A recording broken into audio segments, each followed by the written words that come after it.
오늘부터 주일 예배 시간에 요한복음 말씀을 가지고 강해 설교를 하려고 합니다. 성경은 크게 구약 성경과 신약 성경으로 나눠지지요. 구약 성경이 있고 신약 성경이 있습니다. 신약 성경 가운데 복음서가 들어있지요. 4개의 복음서가 있습니다. 어떤 것입니까? 마태복음, 마가복음, 누가복음, 요한복음입니다. 이 복음서 안에 보면 예수님께서 왜 이곳에 오셨는가, 왜 이 땅에 오셨는가, 어떻게 탄생하셨는가, 그리고 이 땅에 오셔서 어떻게 사역하셨는가, 거기에 대한 내용이 이 안에 들어가 있습니다. 마지막에는 예수님께서 십자가에 달리신 사건, 또 부활의 사건이 복음서 안에 내용으로 들어가 있습니다. 그래서 우리가 예수님을 잘 믿겠다 그러면 복음서의 내용을 몰라서는 안 됩니다. 반드시 알아야 되는 내용이 복음서의 내용입니다. 4복음서가 있는데 그 중에서 마태복음, 마가복음, 그리고 누가복음을 뭐라고 합니까? 공관복음이다 이렇게 말합니다. 왜 공관복음입니까?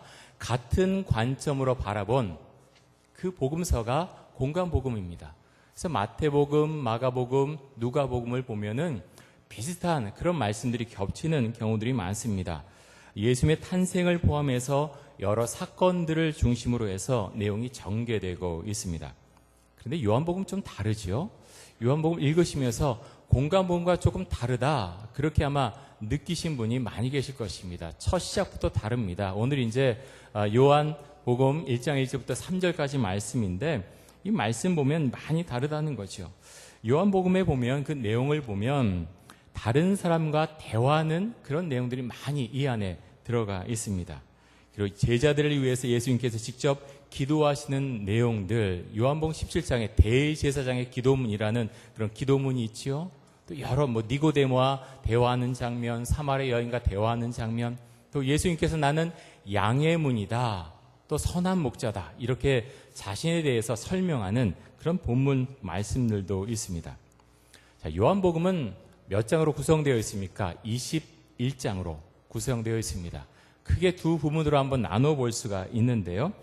전반부인 1장에서 12장까지는 예수님의 여러 사역을 중심으로 해서 일어난 일들을 이 가운데 소개하고 있습니다. 그 안에는 서기관이나 바리새인들과 논쟁했던 그런 기록들도 있고, 또 니고데모와 대화한 그런 내용들, 또 사마리아 여인과 대화한 내용들 다 이 속에 들어가 있습니다. 근데 요한복음 통해서 그러면 이런 말씀들 통해서 요한 사도가 우리에게 이 말씀을 주신 이유가 뭘까요? 나중에 이제 이유를 좀 더 자세히 살펴보겠지만 믿음을 갖게 하기 위해서 이 요한복음서를 저술을 한 겁니다.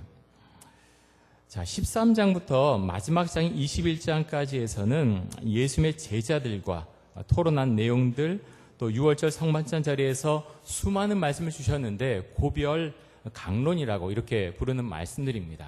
많은 말씀들을 예수님께서 요한복음 가운데서 해주셨습니다. 그리고 순환과 부활의 사건이 마지막에 기록되어 있죠. 여러분, 그러면 요한복음을 쓴 목적이 무엇입니까? 그 목적이 요한복음 20장 31절에 나와 있는데요. 우리 같이 한번 보겠습니다. 같이 한번 요한복음 20장 31절 같이 읽습니다. 시작. 오직 이것을 기록함은 너희로 예수께서 하나님의 아들 그리스도이심을 믿게 하려 함이요, 또 너희로 믿고 그 이름을 힘입어 생명을 얻게 하려 함이니라. 아멘. 자, 요한복음을 왜 기록했느냐? 분명하게 그 이유를 여기서 밝히고 있습니다. 두 가지를 지금 밝히고 있는데요. 첫 번째는 예수께서 하나님의 아들 그리스도이심을 믿게 하고자 이 요한복음을 기록했다. 사도 요한은 이렇게 밝히고 있습니다. 자, 여러분, 그리스도가 무슨 의미를 갖고 있습니까? 그리스도는 원래 뜻은요, 기름 부음을 받은 자, 그런 의미를 갖고 있습니다. 그런데 유대인들은 그리스도 그러면 바로 떠올리는 어떤 단어가 있었습니다. 그것이 무엇인가 하면 첫 번째는 하나님의 아들이었고요, 두 번째는 메시아라고 하는 단어였습니다. 메시아는 어떤 의미를 갖고 있습니까? 구원자입니다. 그래서 그리스도다라고 했을 때는 하나님의 아들이라고 하는 거구나, 메시아라고 말하는 거구나, 이 단어를 연속해서 유대인들은 떠올렸다고 하는 것입니다. 요한은 그래서 자신의 경험한 예수 그리스도를 다른 사람들에게 증거함으로 말미암아 다른 사람들이 예수님을 하나님의 아들이라고 고백하기를 정말로 원했던 것입니다. 자, 두 번째 말씀 다시 한번 보여주시고요. 20장 31절 가운데에서 두 번째로 요한복음을 기록한 목적이 무엇입니까? 너희로 믿고 그 이름을 힘입어 생명을 얻게 하려고. 자, 생명이 무엇입니까? 구원이죠. 구원을 받게 하기 위해서, 다 천국 가게 하기 위해서 이 말씀을 기록했다라고 말하고 있습니다. 여러분, 우리가 요한복음 읽을 때 이 내용을 기록하는 것은 아주 중요합니다. 사도 요한이 이렇게 하기 위해서 요한복음을 지금 저술했다는 거예요. 오직 이것을 기록함은 첫 번째, 예수께서 하나님의 아들 그리스도이심을 믿게 하려고 이 말씀을 적었고, 두 번째는 구원받기 위해서, 너희들이 믿음 갖고 구원받기 하기 위해서 이 복음서를 적었다라고 말씀하고 있습니다. 그래서 요한복음의 주제는요, 한 단어로 하면 믿음입니다. 믿음을 주기 위해서 요한복음을 썼다는 것이죠. 다른 복음서와 확연하게 차이가 납니다. 요한복음에 나타나는 이 믿는다는 그 단어는 명사로서는 사용되지 않았습니다. 이제 동사로서 이제 주로 다 사용이 되는데, 믿는다, 헬라어로는 피스티오라고 하는 단어입니다. 피스티오. 근데 마태복음에는 이 피스티오라고 하는 단어, 믿는다라는 단어가 14번 사용되었고, 마가복음에서는 11번, 누가복음에서는 9번 사용이 됩니다. 근데 요한복음에서는 몇 번 사용됐겠습니까? 굉장히 많은데요. 98번. 98번이나 믿는다라는 단어를 사용하고 있습니다. 왜 그럴까요? 믿음을 위해서, 사람들의 믿음을 위해서, 구원을 위해서 이 복음서, 요한복음서를 썼기 때문에 계속해서 믿는다라는 그 단어를 강조해서 반복해서 사용하고 있다고 하는 것입니다. 그래서 요한복음의 중심 메시지는 그리스도를 믿느냐 믿지 않느냐입니다. 요한복음에서는 사람들을 둘로 분류를 합니다. 첫 번째는 예수가 메시아라고 하는 것을 믿는 사람과 예수가 메시아라는 것을 믿지 않는 사람, 여러 개로 분류하는 게 아니라 그 두 가지로 분류합니다. 예수가 구원자라고 하는 것을 믿는 사람이 있고, 믿는 무리가 있고, 예수를 메시아로 믿지 않는 사람, 그 무리가 있다. 이렇게 사람들을 구별하고 있습니다. 자, 요한복음의 말씀은 태초에 말씀이 계시니라 하는 말씀으로 시작이 됩니다. 태초에 말씀이 계시니라. 자, 여러분 어디서 많이 본 것 같지 않습니까? 태초에 말씀이 계시니라. 창세기 1장 1절이 아마 떠올려지실 것입니다. 창세기 1장 1절에 보면 이렇게 말씀하시죠. 태초에 하나님이 천지를 창조하시니라. 태초에 하나님이 천지를 창조하시니라. 다 외우시죠? 대표적으로 우리가 외우는 말씀이 창세기 1장 1절 말씀인데, 태초에 하나님이 천지를 창조하시니라. 그런데 요한복음 1장 1절에 뭐라고 되어 있습니까? 태초에 말씀이 계시니라. 이 말씀이 누굽니까? 예수님입니다. 예수님. 로고스죠. 로고스. 예수님을 가리켜서 말씀이라고 그렇게 단어를 사용하고 있습니다. 자, 요한복음, 우리가 요한복음 1장 1절에서 3절까지 한번 읽고, 그 다음에 말씀이나 그라는 단어 대신에 예수님의 이름을 넣어서 한번 읽어보겠는데요. 우리 같이 한번 1장 1절에서 3절까지 짧기 때문에 저하고 같이 한번 읽겠습니다. 시작. 태초에 말씀이 계시니라. 이 말씀이 하나님과 함께 계셨으니 이 말씀은 곧 하나님이시니라. 그가 태초에 하나님과 함께 계셨고 만물이 그로 말미암아 지은 바 되었으니 지은 것이 하나도 그가 없이는 된 것이 없느니라. 자, 이번엔 어떻게 우리가 이 말씀 읽느냐고 하면은 말씀 그리고 그라는 단어를 빼고 그 가운데 예수님이라고 하는 단어를 집어넣어서 읽는 것입니다. 왜냐하면 말씀이나 그는 예수님을 가리키는 것이기 때문입니다. 자, 화면에 한번 보여주십시오. 자, 하고 같이 한번 읽겠습니다. 시작. 태초에 예수님이 계시니라. 이 예수님이 하나님과 함께 계셨으니 이 예수님은 곧 하나님이시니라. 예수님이 태초에 하나님과 함께 계셨고 만물이 예수님으로 말미암아 지은 바 되었으니 지은 것이 하나도 예수님이 없이는 된 것이 없느니라. 아멘. 자, 예수님이라고 한 단어를 넣어서 읽어보면 보다 뜻이 명확하게 드러납니다. 태초부터 계속 보여주시고요. 태초부터 예수님께서 계셨다고 하는 것입니다. 그 예수님이 하나님과 함께 계셨다. 그래서 이 예수님이 곧 하나님이신데 예수님께서 만물을 지은 바 되었다. 이렇게 분명히 말씀하고 있습니다. 요한복음 8장에 보면 예수님과 유대인이 서로 논쟁하는 장면이 나옵니다. 요한복음 8장 56절에서 59절까지 한번 보시겠는데요. 이렇게 말씀합니다. 요한복음 8장 56절에서 59절까지 저하고 한 절씩 교독하겠습니다. 제가 먼저 읽습니다. 너희 조상 아브라함은 나의 때 볼 것을 즐거워하다가 보고 기뻐하였느니라.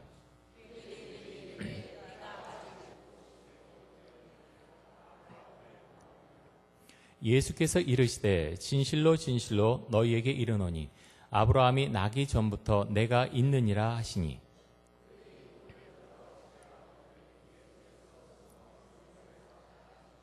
아멘. 자, 이때 예수님의 나이가 30대 초반입니다. 한 33살 정도로 이렇게 우리가 이야기를 하죠. 그런데 예수님께서 뭐라고 하시냐고 하면은, 자, 58절에 보면 아브라함이 나기 전부터 내가 있느니라. 아브라함이 나기 전부터 내가 있다라고 분명하게 말씀하십니다. 유대인들은 그것을 인정하지 않죠. 분노해서 돌을 들어서 예수님을 치려고 했습니다. 근데 예수님께서 아브라함이 나기 전부터 있었다고 분명하게 말씀하셨다는 이 장면, 우리가 이 장면을 분명히 알고 있어야 됩니다. 요한복음 1장 1절에서 예수님은 태초부터 계셨던 분이시다라고 분명히 밝히고 있습니다. 여러분, 우리가 기독교라고 하는 종교를 믿고 있지요. 기독이 무엇입니까? 기독은 예수입니다. 예수. 그래서 기독교는 예수교예요. 예수교. 예수님을 믿는 종교가 기독교입니다. 기독교는 구약에 머무르는 종교가 아니고 신약을 기반으로 그렇게 만든 종교입니다. 세워진 종교이죠. 물론 구약과 신약의 말씀을 우리는 함께 봤습니다. 성교 서로 연결되어 있기 때문이죠. 특별히 우리가 주목해서 봐야 될 말씀은 복음서입니다. 복음서를 모르고서는 기독교를 알 수가 없습니다. 복음서를 모르고서는 예수님을 알 수가 없습니다. 여러분, 우리가 요한복음 1장 1절에서 3절까지의 말씀을 읽었는데 여러분, 이 말씀을 정말로 믿으십니까? 예수님께서 세상을 창조하실 때 예수님이 하나님과 함께 계셨다, 이렇게 말씀하고 있습니다. 예수님이 아니고서는 만물 중에 지어진 것이 없다, 이렇게 말씀합니다. 이 사실이 믿어져야 구원의 사건이 믿어지는 것입니다. 기독교는 믿음의 종교입니다. 그런데 아무리 제가 믿으십시오 해도 믿어지지 않으면 믿을 수 없습니다. 그렇지 않겠습니까? 믿어지지 않는데 어떻게 믿을 수가 있겠습니까? 교회 오시다가 오지 않는 많은 분들이 그런 이야기를 하세요. 목사님 말씀 들어도 성경 읽어도 믿어지지 않아요. 믿어지지 않는데 그래서 교회를 내가 꼭 가야 되는가? 그런 생각을 계속해서 하게 됩니다. 그런 이야기를 하십니다. 여러분, 어떠십니까? 믿음이 있으시죠? 믿음이 있기 때문에 사실 이 자리에 앉아서 우리가 함께 마음을 모아서 하나님 앞에 예배드리고 있습니다. 그런데 질문을 또 드리겠습니다. 여러분의 믿음은 완전하십니까? 굉장히 부담되는 질문이죠. 완전하냐고, 뭔지 모르지만 완전하다고 물으면 굉장히 부담이 됩니다. 자, 믿음이 완전한 사람은 세상 가운데 없습니다. 어떤 위대한 신앙의 사람, 목사도 마찬가지요. 내 믿음은 완전하다 그러면 그 순간 교만이 꽉 찼다, 이렇게 이제 말하는 것이나 마찬가지입니다. 왜 그렇습니까?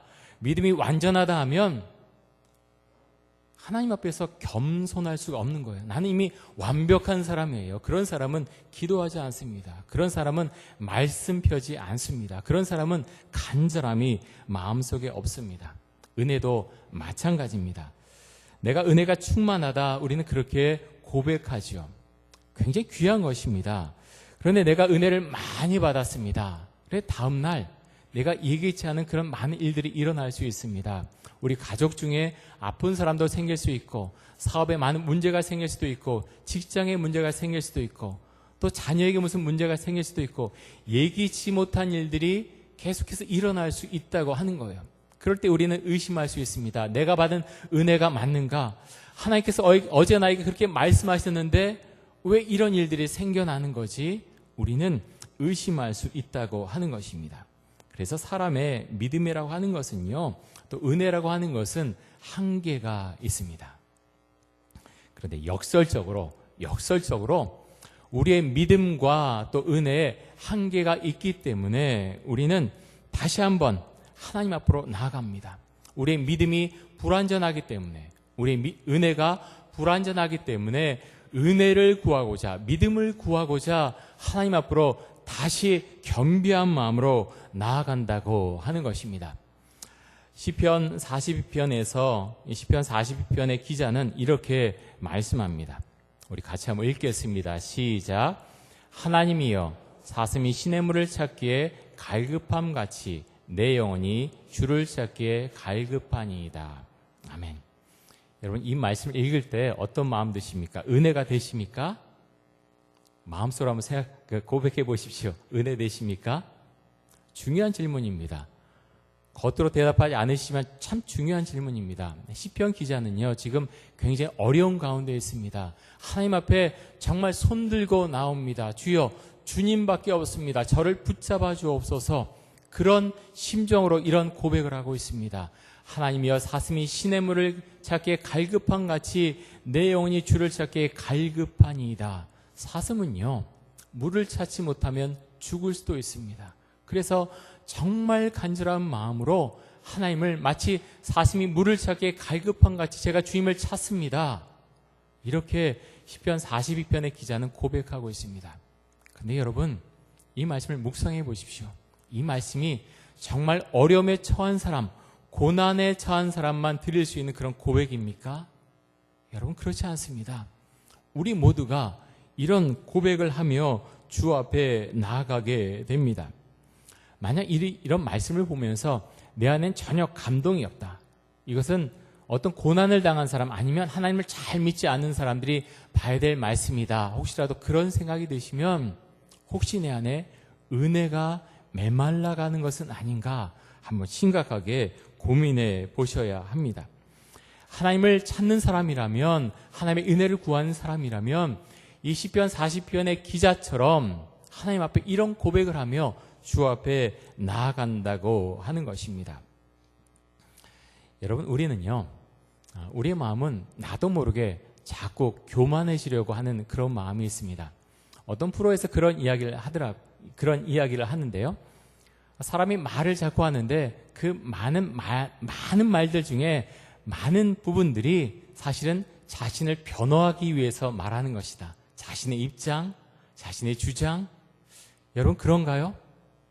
그러면서 그런 이야기를 합니다. 듣는 것은 정말 듣지 않으려고 하는데 말하는 것은 점점 포장해서 내 자신을 그렇게 잘 드러내기 위해서 그렇게 말한다. 그래서 듣는 것은 많이 발달이 안 돼 왔지만 말하는 것은 점점 많이 발달되어 왔다. 그런 이야기를 하는 프로를 제가 본 적이 있습니다. 교만해지려고 하는 마음, 여러분 어떻습니까? 성경 지식이 늘어가면요, 우리도 모르게 그렇게 생각할 수 있어요. 저 사람은 교회 오래 다녔는데 나만큼 성경을 읽었을까? 나만큼 성경 지식이 있을까? 또 교회 봉사를 열심히 하다 보면 그렇게 생각하게 됩니다. 나만큼 교회 헌신하는 사람이 있을까? 돈을 많이 벌게 되면 어떻습니까? 그 돈으로 인해서, 그 재물로 인해서 나도 모르게 교만해질 수 있다는 것이죠. 또 자식이 너무 잘 되면 자식 때문에 나도 모르게 교만해질 수 있습니다. 누구나 그렇습니다. 아닌 것 같지만 누구나 다 그렇습니다. 그래서 신앙이 무엇입니까? 믿음이 무엇입니까? 신앙이나 믿음은요, 사실은 우리의 본성이 아닙니다. 우리의 본성은 사실 자꾸 교만하고 내 자신을 내세우려고 하는 것, 그것이 우리의 본성입니다. 그런데 신앙은요, 믿음은 그런 모든 것들을 깎아나가는 것입니다. 주님, 제가 주 앞에 나옵니다. 주님, 저를 불쌍히 여겨주시고 시편 40편 기자의 그 고백처럼 하나님 제가 주를 찾기에 갈급합니다. 이런 마음으로 하나님 앞에 나오는 것입니다. 요한복음을 보면서 이 말씀 들으면서 여러분 그런 점검을 하셨으면 좋겠습니다. 하나님 제 안에 정말 예수님께서 나를 위해서 십자가에 못 박혀 죽으셨다고 하는 그 진정한 고백이 제 마음속에 있습니까? 그렇게 한번 물어보실 수 있기를 바랍니다. 굉장히 중요합니다. 예수님께서 천지를 하나님과 함께 창조하셨다. 그런데 그렇게 위대하신 하나님께서 왜 이 땅 가운데 오셔서 그 많은 고통을 당하시고 십자가에 못 박혀 죽으셨을까? 왜 그러셨을까? 여러분 질문 던져봐야 됩니다. 그리고 많은 고민과 많은 기도와 많은 묵상이 필요합니다. 그래서 그 해답을 얻어야 됩니다. 제가 물론 말씀을 전합니다. 여러 가지 말씀을 전합니다. 하지만 여러분이 명쾌하게 답할 수 있어야 됩니다. 그것이 명쾌하게 답해졌을 때 예수님 나의 생명 같은 분, 그때서야 여러분은 그렇게 고백할 수 있을 것입니다. 여러분 교회 오래 다녀도 신앙이 자라나지 않을 수 있습니다. 심지어 목사와 장로도 신앙이 자라나지 않을 수 있습니다. 잘못하면 종교적인 사람으로 그렇게 바뀌어갈 수 있습니다. 왜 그렇습니까? 여러 가지 이유가 있지만 자기도 모르게 마음속에 교만한 마음이 찾아왔기 때문입니다. 또 하나는 은혜가 메말라가기 때문입니다. 은혜가 메말라간다고 하는 것은 굉장히 심각한 것입니다. 은혜가 메말라간다고 하는 것은 신앙이 메말라간다고 하는 것을 의미합니다. 한번 생각해 보십시오. 나는 내 안에 은혜가 메말라가고 있지 않은가? 그러면서 교회 생활에는 점점 더 적응해 가고 이건 이렇고 저건 저렇고 그런 것에만 좀 더 분명해 가지 않는가? 만약에 그렇다면 우린 점검해 봐야 됩니다. 내 안에 주님 은혜가 있습니까? 내 안에 믿음이 있습니까? 하나님 앞에 나아가서 기도해야 한다고 하는 것입니다. 요한복음 말씀 보면서 우리가 여러 가지 많은 것들을 생각하기 원하지만 우리가 깨닫고 깨달았으면 하는 한 가지는 나의 세계관은, 나의 우주관은, 나의 가치관은, 나의 인생관은 하나님 앞에서 온전하게 자리 잡혀 있는가? 그것을 한번 확인해 보는 것입니다. 예수 믿으면요, 많은 것들이 달라진다고 우리가 이야기하죠. 여러분, 예수 믿은 다음에 무엇이 달라졌습니까? 예수를 믿어도 예전의 과거에 사로잡혀 있을 수 있습니다. 어떤 일이 있는데 늘 불평하고 잘못하면 늘 비판하고 그렇게 인생이 흘러가는 그런 분들도 있습니다. 왜 그렇습니까? 그런 분들 한번 계시다면 혹시라도 그렇게 생각되신다면 나는 나의 인생에 대해서 어떻게 생각하고 있는가 한번 생각해 보시기 바랍니다. 제가 왜 이런 말씀을 드리냐면 제가 20대 때 굉장히 비판적인 그런 시각이 많았습니다. 교회 오지만 교회에서 학생의 임원들도 많이 했지만 제가 그런 생각했어요. 예수 믿지 않았으면, 교회 오지 않았으면 내 인생이 좀 더 펴지지 않았겠는가? 내 친구들이 굉장히 잘 나갔거든요. 친했던 친구들이 굉장히 잘 나갔습니다. 그러면서 제 안에 많은 갈등이 있었어요. 예수 믿는다는 게 무엇인가? 도대체 예수 믿는 것이 나의 삶에 어떤 영향력을 미치는 것인가? 믿지 않는 사람들은 나와 어떻게 다른가? 그러면서 많은 비판하는 그런 생각들이 굉장히 많이 있었습니다. 예수 믿는 사람들, 교회에서 만나는 수많은 사람들, 장로님들, 또 집사님들, 권사님들, 이들은 어떻게 살고 있는가? 마음속에 불만이 많았어요. 젊었을 때니까 더 그런 마음이 굉장히 많았습니다. 예수 믿는다면 좀 달라져야 되지 않나? 그런데 사람들을 보면 별로 그렇지 않은 그런 마음도 그 당시에는 참 많이 드는 거예요. 고민이 되고 안타깝고 그러면서 저도 모르게 마음이 어두운 마음이 많이 들었습니다. 여러분 어떻습니까? 여러분의 인생에 대해서 그런 귀한 고백이 있으십니까? 예수 믿으면 달라진다는 거죠. 그래서 우리가 요한복음 말씀 보면서 우리가 꼭 고백했으면 하는 건 예수님을 좀 더 분명히, 좀 더 깊이 알게 하여 주옵소서. 우리가 이 기도를 하나님 앞에 드릴 수 있길 원합니다. 굉장히 중요합니다. 요한복음 많이 보셨죠? 저도 요한복음 강해 설교를 준비하면서 하나님 그런 마음이 있습니다. 주님, 제가 말씀 전하는데 이 강해 설교 통해서 예수님을 좀 더 깊이 알게 하여 주옵소서. 여러분, 이것이 왜 중요합니까?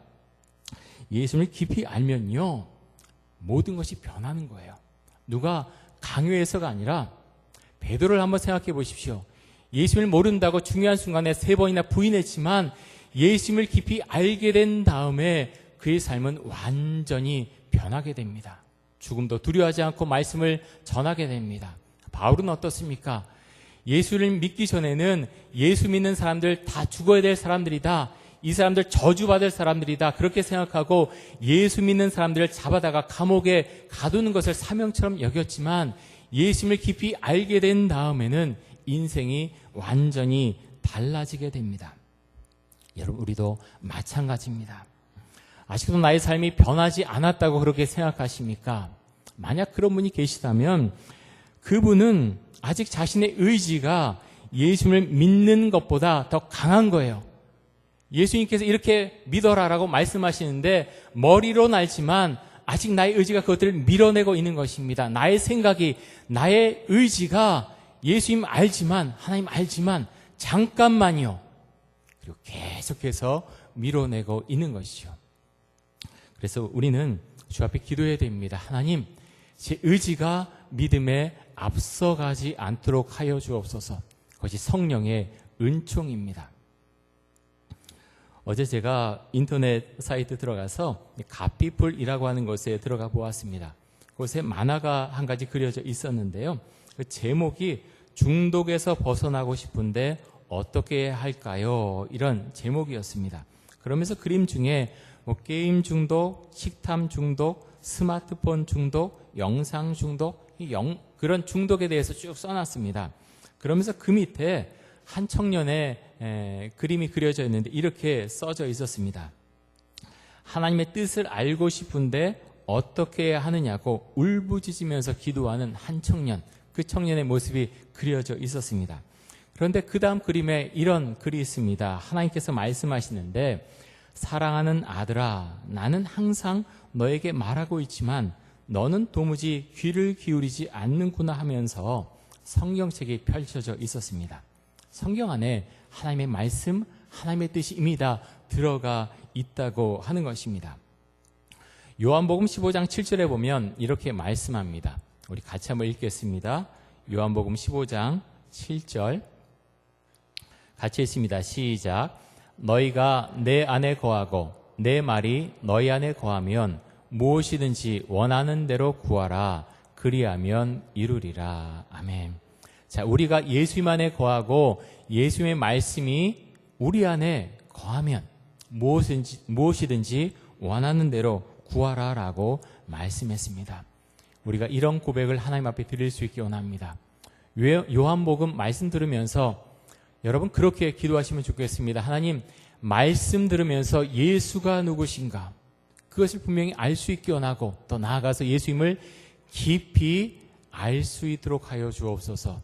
여러분 그렇게 기도하시기 바랍니다. 예수님을 분명히 알았을 때 우리의 모든 것이 변하게 됩니다. 그런 은혜가 여러분과 저의 삶 가운데 충만하게 임하기를 간절히 원합니다.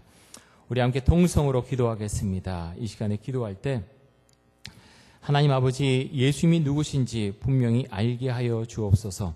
예수님을 깊이 알므로 우리의 세계관, 우리의 가치관이 변하게 해주시고 예수 믿는 사람답게 우리의 삶이 변하게 하여 주옵소서. 우리 동성으로 함께 기도하겠습니다.